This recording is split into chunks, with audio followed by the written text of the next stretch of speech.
présente, Vincent Leloup, je suis reporter photographe, photographe de presse. Voilà, je fais ce métier depuis 35 ans. J'ai commencé à la fin des années 70, vers 78-79, après une maîtrise de biologie animale. Effectivement, ça n'a pas grand-chose à voir, mais ça plaisait bien à mes parents que je fasse des études, même si ce n'était pas mon objectif de profession. Et j'ai découvert la photographie avec des amis de cette époque-là qui habitaient dans la même ville que moi, avec qui on a commencé à faire des photos à travers leur travail dans un rayon photo d'une grande surface. Comme ils n'étaient pas très bons à l'école, ils ont été vite travaillés. Il se trouve que les premiers ont été travaillés dans un rayon photo d'une grande surface et qu'on s'est tous mis à faire de la photo. Du coup, j'ai toute une bande d'amis qui sont devenus ou photographes et certains le sont encore. Dans un premier temps, donc, on est une bande de 4 ou 5 à faire des photos ensemble, avec une prédisposition à faire des photos animalières, à aller faire des week-ends en Sologne pour faire des photos d'animaux. Sans prétention du tout de les vendre à qui que ce soit, mais juste pour se faire plaisir, un peu façon photoclub entre nous. Puis, à la suite de l'abandon d'un projet de tour du monde pour faire des films et des photos, 2 d'entre nous, dont moi, choisissons de devenir professionnels. Donc ça, c'est en l'année 78 que nous décidons ça. Et on a commencé moi j'ai commencé par faire des photos du club de rugby dans lequel je jouais. Et j'allais déposer les tirages photos tous les dimanches soirs dans la boîte aux lettres du Républicain de l'Essonne. Et j'attendais le jeudi pour regarder le journal pour savoir si j'avais eu une photo dedans. Je me rappelle que le prix des photos, c'était 35 francs la photo publiée. Et s'il y en avait 2, la deuxième était payée 25 francs. Voilà, donc 3-4 publications dans une année, ça ne fait pas vivre. Donc avec cet ami, on a commencé à aller courir les manifestations syndicales de Paris. Et on faisait les photos, on développait les photos dans sa cave. Et on allait ensuite proposer les tirages dans les journaux quotidiens de Paris, plutôt les journaux de gauche, puisque les manifs, c'était plutôt pour... voilà, on allait à Libération, à Rouge, qui était quotidien à l'époque, au Matin de Paris et à l'UMA. Voilà, un peu au Nouvel Obs aussi, en hebdomadaire. Et on a fait ça pendant 1 an, avant de... tous les 2, lui d'abord et puis moi ensuite, d'être entre guillemets recrutés, mais ça n'existe pas dans les agences de presse, mais par une toute petite agence de presse qui nous a fait travailler pendant une petite année à faire de l'actualité politique et sociale sur Paris, sans carte de presse à l'époque, puisqu'on ne gagnait pas assez d'argent pour en avoir une. Et au bout d'un certain temps, et c'est ce qui marquera un peu toute ma vie professionnelle, sentant que c'est un endroit où on ne peut pas évoluer et où il n'y a pas d'avenir, j'ai créé avec d'autres photographes une première structure, une agence photo, et on a été au début de ce qu'on appelait les collectifs. Donc on a créé une agence photo qui s'appelait Collectif, à 6 photographes. Donc mon copain d'enfance est venu avec nous. Et on a comme ça travaillé. C'est une agence qui a duré 10 ans, qui a été le début de ma carrière, et c'est ce qui a fait connaître beaucoup des photographes qui étaient dedans sont devenus des photographes reconnus et sont passés après dans des très grosses agences. Il n'y a pas en fait de vrai déclic qui dit qu'on passe d'amateur à professionnel. Je crois que les choses se font progressivement. C'est-à-dire qu'on cherche, voilà, j'ai 23 ans, 22 ans, je cherche quel métier je vais pouvoir faire.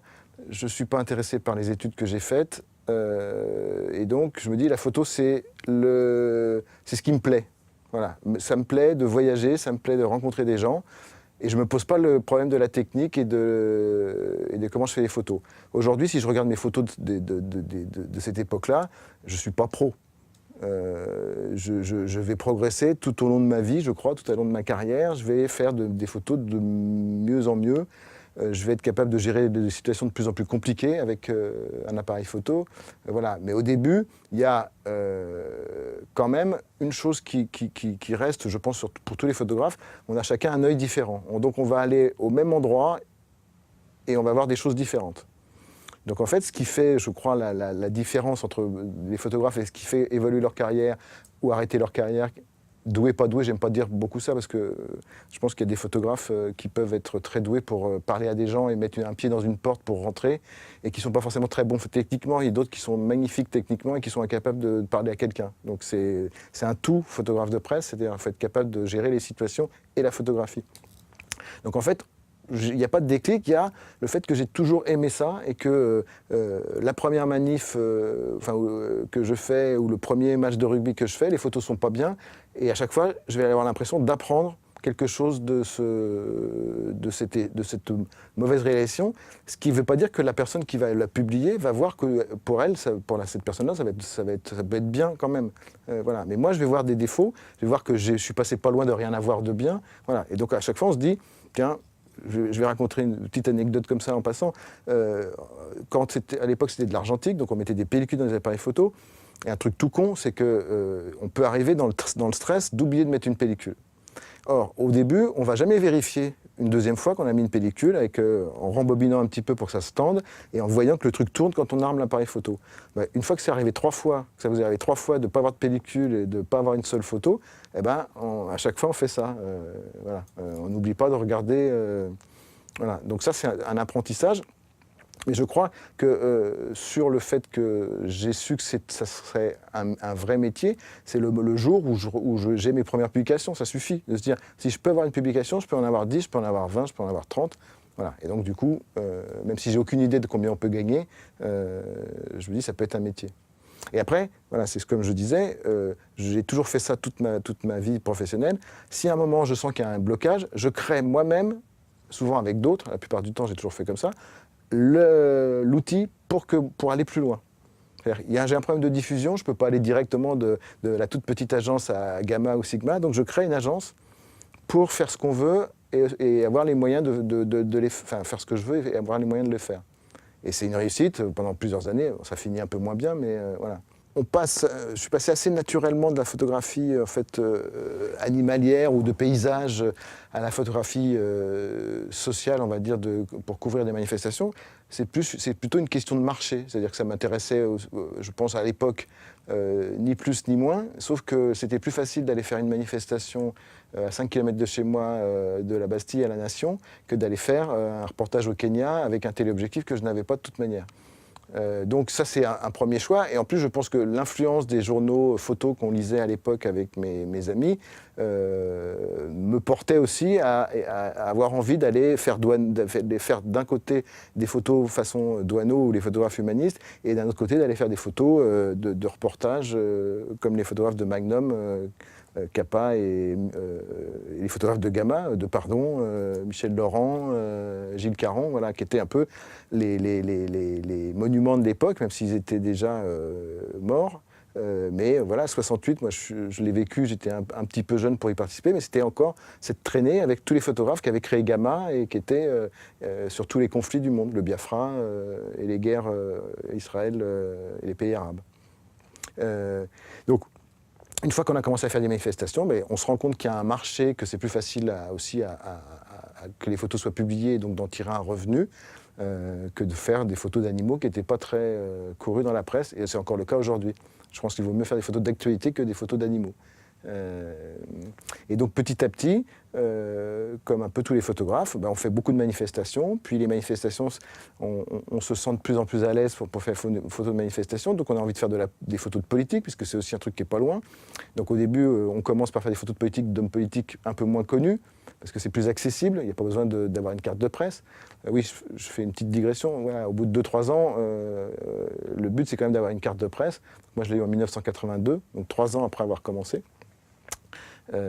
Et donc, on fait de la politique, puis après la politique, on a envie d'aller voir un peu plus loin dans des pays étrangers ce qui se passe en actualité, donc les conflits et la politique aussi à l'international, les campagnes électorales de pays voisins de la France, souvent, c'est plutôt ce que j'ai fait. Voilà. Et puis après, on se range un peu plus, puisqu'on a un peu moins envie, et de faire des choses qui sont plus personnelles. La journée à la photographe, en fait, pour moi, elle dépend de quelle époque on parle, dans les époques dont j'ai un peu parlé. C'est-à-dire que voilà, au début, quand on est un photographe d'actualité parisienne, ou française, voilà, tous les jours, on va essayer de trouver quelque chose à faire pour pouvoir avoir des photos à proposer en publication. Petit détour, à l'époque où j'ai commencé, on était tous dans des agences. Aujourd'hui, la plupart des photographes sont indépendants. Il n'y a plus d'agences qui produisent, à part l'AFP, qui produisent de l'actualité. Donc en fait, tous les photographes sont indépendants, même s'il y a des regroupements. Et donc, la journée d'un photographe qui fait de l'actualité, c'est aujourd'hui, il se passe telle chose. Il y a la COP21, donc j'ai pensé un mois avant à m'accréditer à la COP21. Je suis à la COP21 et j'y vais y aller tous les jours, ou pas. Ça, c'est le photographe d'actualité. C'est-à-dire tous les jours, il doit trouver quelque chose à faire qui va alimenter le fait qu'il a toujours quelque chose à proposer, puisqu'il y a beaucoup de gens qui font la même chose, enfin, ils font pas les mêmes photos, mais qui font les mêmes événements, qui couvrent les mêmes événements, et donc il faut avoir, pour avoir une chance, il faut en faire pas mal. Ça, c'est la journée d'un photographe d'actualité, sachant qu'à chaque fois se rajoute derrière, aujourd'hui, ce qui n'était pas le cas quand j'ai commencé, la partie traitement numérique des photos, c'est-à-dire qu'après, quand la personne rentre, il doit sélectionner ses photos, les traiter pour les niveaux de luminosité et de contraste, et les mettre en ligne pour que les journaux puissent les trouver. Ce travail-là n'existait pas quand j'ai commencé, puisqu'on avait des pellicules, on les déposait à un labo, et le labo faisait tout le reste du boulot, et après on avait des vendeurs qui prenaient les photos et qui les emmenaient dans les journaux. Ça n'existe plus. Le vendeur, c'est Internet, et les journaux, ils sont tous... Enfin, voilà. Ensuite, les photographes qui font des portraits, par exemple, qui font que ça, qui sont spécialisés, vont avoir plutôt des commandes de journaux qui vont les appeler aujourd'hui, des commandes pour leur dire à telle heure tu as rendez-vous pour aller faire un portrait de telle personne. Donc là, le photographe, il a juste à emmener son matériel, à réfléchir un peu s'il a une idée pour faire le portrait, et même chose que pour le photographe qui fait de l'actualité, après il faut qu'il traite les images et qu'il les envoie. Mais son quotidien, lui, ça va être plutôt d'attendre un coup de téléphone. Si ce n'est qu'il peut aussi faire des portraits sans avoir de commande, mais en général, c'est plutôt ce principe-là. Ensuite, le quotidien d'un photographe qui fait des reportages plus loin, ça va être d'organiser son reportage, de trouver un commanditaire pour ce reportage, pour que ce n'est pas son argent qu'il veut dépenser, et l'organiser pour y aller, voilà, et trouver surtout un commanditaire, c'est surtout ça le plus important. On fait un métier, alors, comment ça se passe aussi dans tous les jours quand on fait des photos lorsqu'on est plusieurs sur un même événement. En fait, on est tous, c'est une profession c'est une accumulation de gens qui sont tout seuls et qui sont en concurrence. C'est-à-dire, on est tous concurrents de tous les photographes, même si on est amis, même si on va se parler pendant tout le reportage, on est concurrents, donc on doit essayer de faire des choses que les autres n'ont pas. Donc en fait, quand on arrive sur un sujet, que ce soit une manifestation, un événement politique ou un match de rugby, puisque j'en fais encore des photos de rugby, c'est choisir une place, essayer d'avoir un œil neuf et de se dire, tiens, je remarque ça en arrivant là, tel endroit dans la pièce, tel endroit dans le meeting, tel endroit du parcours de la manifestation, tel endroit du stade. Qu'est-ce que je peux faire de différent des autres tout en respectant le fait qu'il faut qu'on est journaliste. Enfin, je suis journaliste, donc en fait, je dois raconter aussi l'événement. Je ne fais pas de la photo d'art, mais je fais une photo qui doit raconter l'événement, qui doit pouvoir illustrer le papier qui est dans un journal. Donc, en général, il y a de l'angoisse si ce sujet, je ne le connais pas. C'est-à-dire si pour la première fois, je vais faire ça m'est arrivé dans les années 80, un sommet international où il y a tous les chefs d'État américains, enfin c'était les G7 ou des choses comme ça.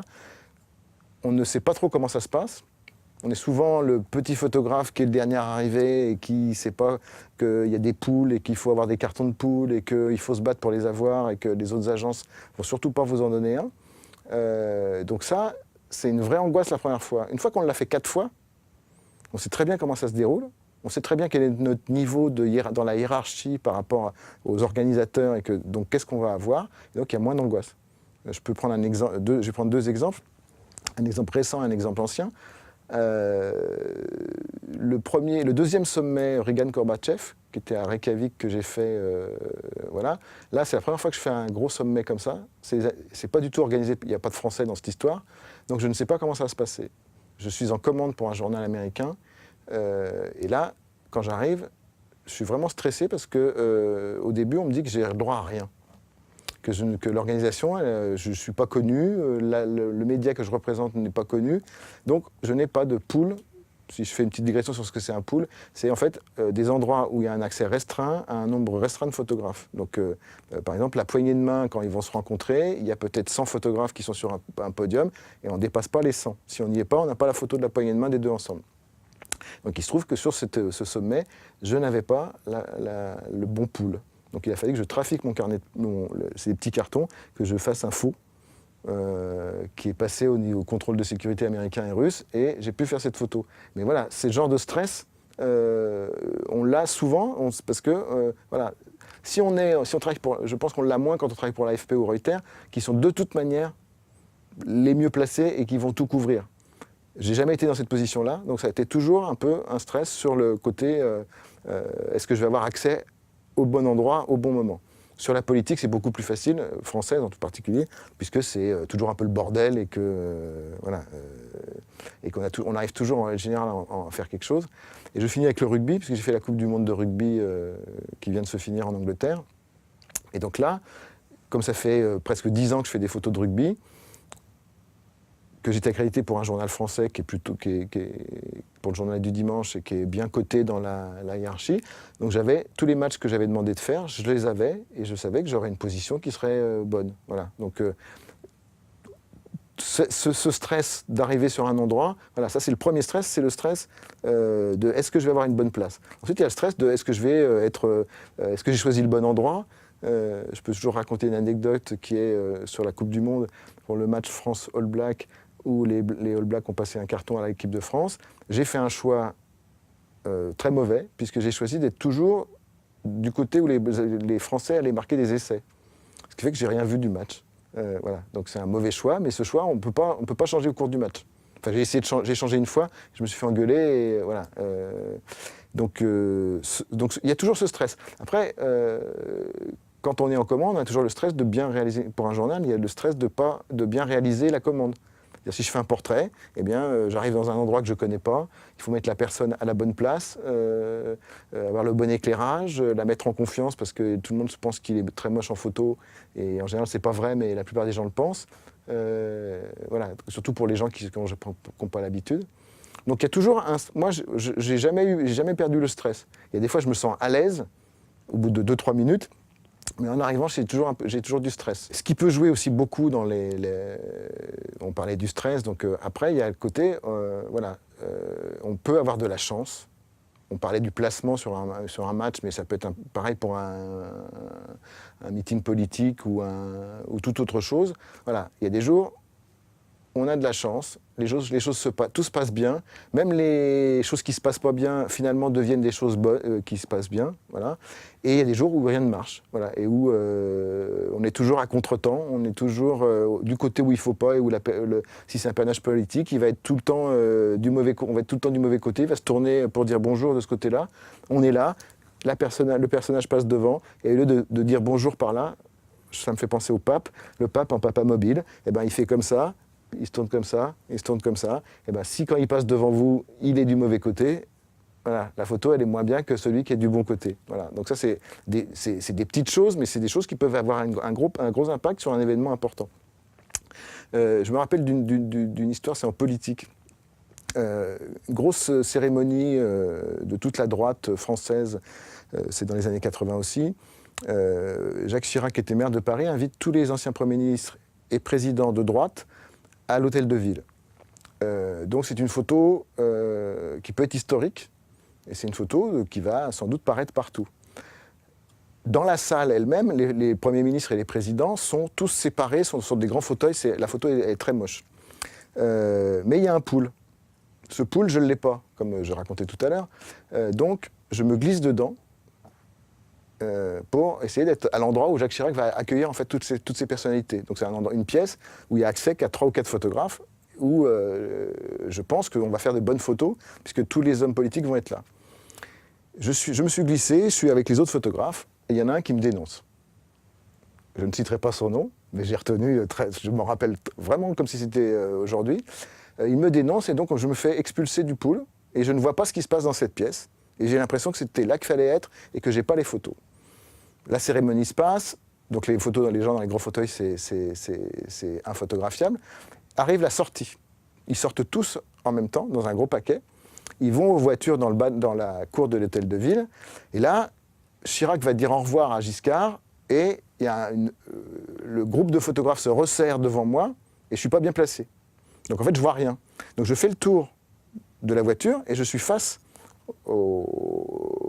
à la voiture. Et je vois Jacques Chirac qui dit au revoir à Valéry Giscard d'Estaing. Et derrière, j'ai tous les premiers ministres en randonnion, Barre, Chaban-Delmas, Couve de Murville, voilà, qui sont derrière et qui regardent en rigolant ou pas en rigolant.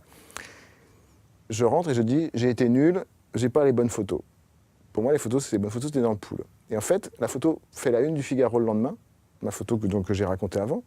Et Paris Match nous appelle l'agence en disant « Mais pourquoi vous l'avez filée au Figaro? Vous étiez seul à avoir cette photo. » Et en fait, croyant toute ma journée que j'avais été mauvais, j'avais eu la chance d'être au seul endroit où on pouvait faire une bonne photo. Et donc, c'est pas parce que j'avais été bon, que je m'étais bien bousculé, c'était juste parce que voilà, j'avais fait le tour de la voiture pour ça. Dans les 35 ans que j'ai passé comme photographe, j'ai vécu plusieurs périodes.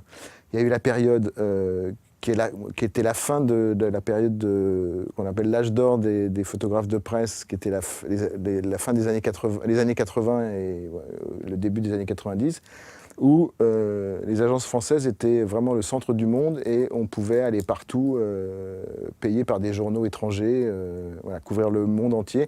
Il n'y avait pas de photographe correspondant à l'étranger. Voilà. Et les agences comme l'AFP étaient uniquement concentrées sur le fait qu'ils devaient transmettre très vite. Et à l'époque, c'était très compliqué. Donc ça, c'était la première période. C'est là où j'ai commencé. Donc j'ai plutôt béni des dieux pour avoir commencé encore à la bonne période. Ensuite, j'ai vécu les années 90 comme photographe indépendant, à une époque qui était encore pas mal, où des journaux comme VSD, le Figaro Magazine, Géo, des journaux très illustrés qui se vendaient bien et qui avaient de l'argent pour payer des reportages qu'ils commandaient ou qu'ils achetaient. Donc ça, c'était encore une période qui était aussi, c'est la période où moi, professionnellement, j'ai été le plus... en fait, j'ai gagné le plus d'argent, j'ai été le plus visible. Ensuite, on a attaqué la première décennie des années 2000, qui a été l'arrivée d'Internet et les crises des journaux qui n'avaient plus de moyens de financer des reportages pour les photographes. Et là, on y est encore, mais je vais faire une dernière partie. Ces 10 années-là ont été les années où en fait, on s'est formé au numérique. En fait, les photographes, comme la plupart des professions, il n'y a pas que les photographes, hein, toutes les professions qu'on va du comptable, on va dire, on a eu cette transformation, c'est-à-dire de dire, un jour je travaillais comme ça, et 5 ans plus tard, c'est fini, on travaille tous en numérique, on a tous des ordinateurs, on a tous appris à se servir de Photoshop, on doit être autonome et on n'est pas payé en plus pour ça. Donc ça, on a tous vécu. Ces années-là ont été un choc, parce qu'il y a des photographes qui ont voilà, les photographes qui ont basculé à temps, je veux dire, s'en sont sortis. Il y a des photographes qui ont résisté et qui se sont pris une claque. Et deuxièmement, cette période-là était aussi le début des baisses des prix. Par contre, ça c'était le côté négatif. Donc, plus de travail, des prix plus bas et moins d'argent d'une façon générale, globale, dans toute la presse. Par contre, l'accès au numérique a permis une diffusion plus facile. Avant, pour diffuser une photo à un journal dans les années 90, un photographe tout seul, il ne pouvait pas le faire. Il faisait un jeu de tirage photo ou une sélection de diapositives. Il allait voir un journal et après, si le journal disait « Ah ben je les garde, je vais les montrer », il ne pouvait pas faire d'autres ventes. Dans les années 2000 est apparue la possibilité de distribuer ces photos à travers Internet, d'envoyer un mail, de dire « Regarde mes photos sur mon site et si tu les aimes bien, achète-les ». Cette possibilité a vite débordé les gens, les responsables de la photo dans les titres de presse, ce qui fait qu'ils n'ont pas le temps de regarder 40 sites de photographes indépendants. Donc on est revenu vers les agences qui permettaient d'avoir une offre globale en une seule visite ou en 2-3 visites. D'où l'idée, après, comme je disais que dans ma carrière, j'ai toujours créé l'outil pour permettre de continuer mon travail et de l'améliorer. En 2004, avec d'autres photographes, on a créé un outil qui permettant de mutualiser en fait un énorme site internet pour devenir aussi fort qu'une agence. C'est-à-dire, L'idée, c'était d'avoir 50 photographes et de dire, voilà, à 50 photographes, on est aussi gros que les grosses agences, donc venez nous voir. Ça a réussi au-delà de nos espérances, puisque maintenant on est 100 photographes et qu'on est une des plateformes reconnues sur la place parisienne, en tout cas. Et c'est Internet qui nous a permis de faire ça. C'est-à-dire que ça a permis, moi, personnellement, et je pense tous les photographes qui sont dessus, d'avoir un complément de revenus grâce aux ventes que je fais à travers ce site mutualisé. Ou alors d'aller, pour certains, d'aller prendre des risques en faisant des photos sans commande et de les mettre en diffusion sur un site comme ça et de récupérer de l'argent. Donc en fait, l'évolution du métier, on parle de choses où on était un peu bloqué, mais où c'était un âge d'or. Et aujourd'hui, on a un âge pas d'or du tout, qui est un âge de merde presque, mais avec plein de possibilités. Et je dirais que l'étape d'après, je pense que c'est de créer son propre média et de faire payer ce média au grand public. Voilà. C'est un peu mon idée du futur, c'est-à-dire de dire, aujourd'hui, on vend des photos aux journaux, mais les journaux n'ont plus d'argent, ce marché baisse, même sur Internet, les journaux n'ont pas d'argent. Par contre, il y a un public qui aime de plus en plus la photographie, et ce public, il est perdu dans une offre pléthorique, parce qu'il y en a plein des photos sur Internet. Voilà. Et je pense qu'il manque maintenant des médias qui vont être basés sur la photographie. Cette menace dont beaucoup de gens parlent, que les photographes amateurs faisant des photos sont une concurrence pour les photographes professionnels, moi je ne l'ai jamais vécu comme ça. Je pense qu'il y a toujours eu des gens qui étaient plus près d'un événement que les photographes qui partaient de Paris, et que donc il y a toujours eu des gens qui étaient sur place et qui faisaient des photos. Avant, les photographes qui arrivaient dans un pays sur un conflit, souvent leur premier travail, c'était de récupérer des photos, c'est-à-dire d'acheter des photos, des pellicules des fois qui n'étaient même pas développées, à des gens qui avaient vu l'événement. Voilà, les histoires fameuses dans la profession. Mais voilà, donc le principe, il arrivait, il devait essayer de récupérer des photos qu'il envoyait dans une enveloppe à son agence à Paris. Voilà. Et après, il faisait d'autres photos. Il complétait le reportage, on était dans un magazine et il suivait l'actualité. Aujourd'hui, on est encore un peu dans ce système-là. C'est-à-dire que sur un événement, les événements, les attentats, il n'y a pas longtemps à Paris, il y a beaucoup de photographes qui ont fait des photos, soit des gens amateurs qui étaient sur place, et il y a des photographes qui habitaient dans le coin et qui sont descendus de chez eux et qui ont fait des photos, et qui sont souvent les mieux placés. Donc en fait, cette proximité avec un événement, elle a toujours existé. Je pense qu'on a suffisamment d'expérience et de qualité photographique pour ne pas avoir peur de ça. Pour moi, c'est pas une contrainte. Ça existe. J'ai toujours vu dans les journaux photos, même quand j'ai commencé, des photographes d'amateurs, enfin des journaux spécialisés qui faisaient un spécial amateur. Les amateurs souvent étaient meilleurs que les photographes professionnels. Parce que l'amateur, il est pointu techniquement comme rarement est un photographe professionnel. Voilà, donc moi je le vis plutôt bien. Il y a des photos partout. Ça veut dire que moi j'ai une place, enfin mes photos ont une place plus grande qu'avant. Le problème, c'est le rapport entre moi, je dois en vivre, et le photographe amateur, il n'en vit pas. Voilà. Donc, il manque, c'est ce que je disais juste avant, il manque maintenant le créneau pour que ces nouveaux médias, cette nouvelle façon de diffuser la photo, rapporte de l'argent et complète notre métier. Mais donc, moi, je pense que le photographe amateur, il a ouvert les champs, et du coup, lui-même, il est intéressé par nos photos. Voilà. Donc en fait, la boucle se boucle. Et il y a plein d'endroits où il n'y a pas de photographe amateur. Hein. Quand j'ai parlé de la Coupe du Monde de rugby, la Coupe du Monde de rugby, il n'y a pas de photographe amateur à accréditer. Voilà. Donc ces photos-là ne concernent que les événements chauds dans le monde. Et plutôt dans les régions développées. Mais sur un tremblement de terre ou un tsunami, les photos amateurs, c'est les seuls qui existent. Après, les photographes professionnels, ils vont faire les dégâts. Voilà. Et ça a toujours été un peu comme, pour moi, ça a toujours été un peu comme ça, sauf que ça se voyait moins.